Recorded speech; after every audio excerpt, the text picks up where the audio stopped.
Good morning everyone. So we are studying for quantitative aptitude and must look at a question of number theory. So the question is like this. K is equal to 1 plus 4 plus 18 plus 96. It is continuing till 99 factorial 99. So we have to find the number of zeros at the end of k plus 1.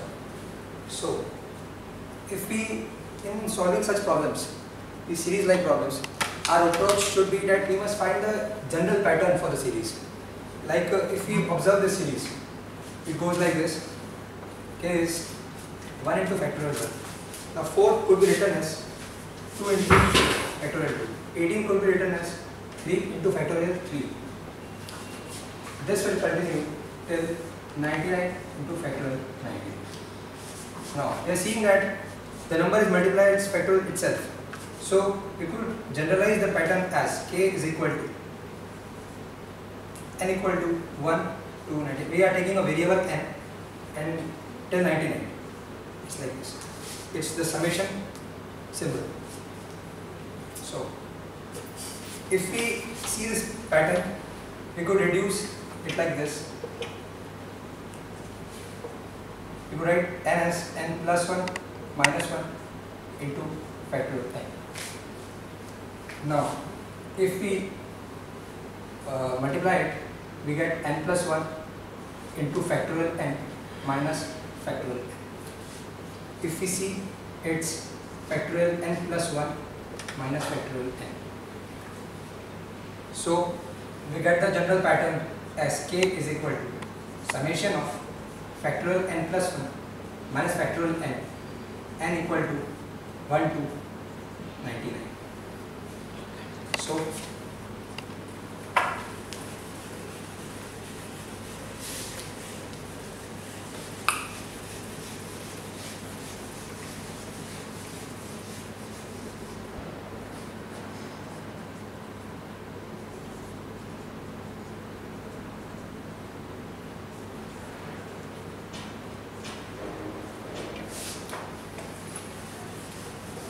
So till now we have seen that the series is going like this. Now if we solve for this series, we get factorial 2 minus factorial 1 plus factorial 3 minus factorial 2 plus factorial 4 minus factorial 3. This will continue till n ends. It will go like this: factorial 100 and factorial 90. If we see the series carefully, we are seeing that the bigger number in one pattern is cancelled like this. This will go on like this. So finally we only get two terms. The last term, because there is no minus factorial 100 in the next term, because the number of terms are till 100. So we get factorial 100 minus 1. K is this. Now we have founded the sum of the series, but we have to find the number of zeros at the end of k plus 1.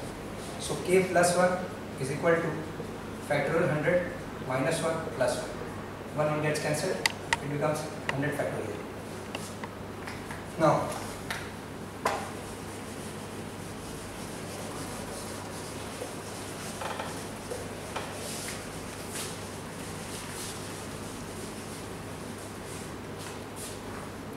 till now we have seen that k plus 1 is equal to 100 factorial. Now for finding the number of zeros, this is a simple technique. For example, if we have to find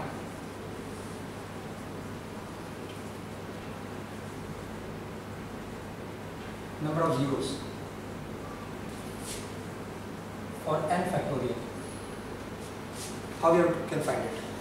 So for finding number of zeros,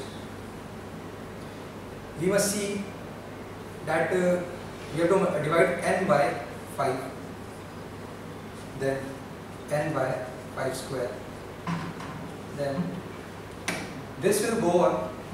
Suppose it ends like n upon 5 ki power n. This will continue till n is greater than or equal to 5 की power n. if it is less than phi q r n, we have to stop at the previous term, n upon phi q r n minus 1. Okay. So for this, we see that factorial 100 upon 5, second 100 upon 5 square, third 100 upon 5 cube. Now if we see 5 cube is 125, and 125 is greater than 100, and we have seen that the above quantity must be greater than this quantity, but in this case it's not satisfied. So we will stop till here. 100 by 5, 20, 100 by 5 square, 4. So the number of zeros are 4.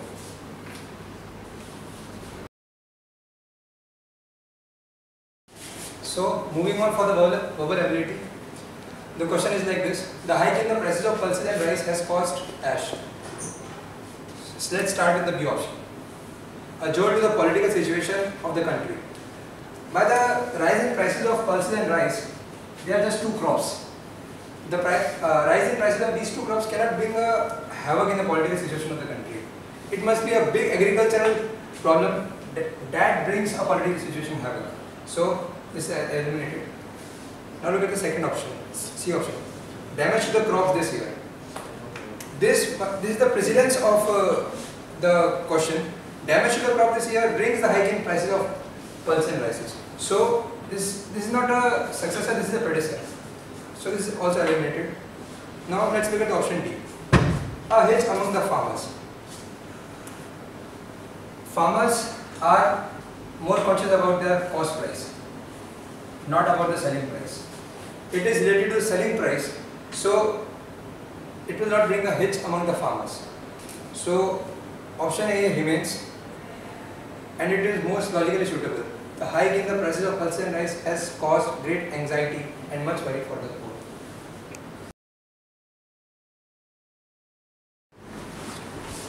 Moving on for the logical reasoning section. Statement 1 is given: 1 is equivalent to 4, 2 is equivalent to 5, 3 is equivalent to 8, 4 is equivalent to 8, and 5 is equivalent to this. So we have to find what is equivalent to 5. For solving such questions, we must require three things. First of all, alphabets. Second, value. Third, value plus some sort of logic for alphabet. Now, we are seeing that 1 is giving 4. Okay. So 1 is the value 1. Now we are seeing personal logic which is common in all these 4 statements. So we have to find a logic. 1 is written as this.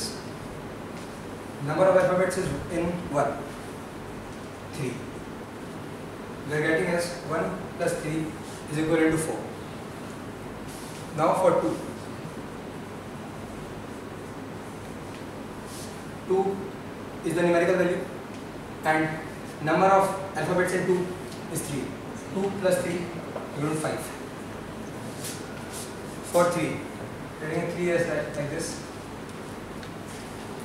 Numerical value is 3, alphabets is 5, so 3 plus 5 is 8. For 4,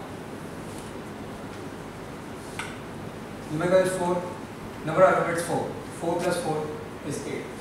For 5, value is 5, alphabets will 4, so it's simply good. For solving such kind of problems, we simply must know the number of alphabets that are in the spelling of the word, second, the value itself, and the most important, value in most of the questions will be there, but it's not sure about logic, that this logic will come. It will also be the number of letters in 5. FIV, it could be 5 square, so it could be 25 plus 2, so 27. So in this question, we are following the logic that the value plus the number of alphabets in its word. So we are getting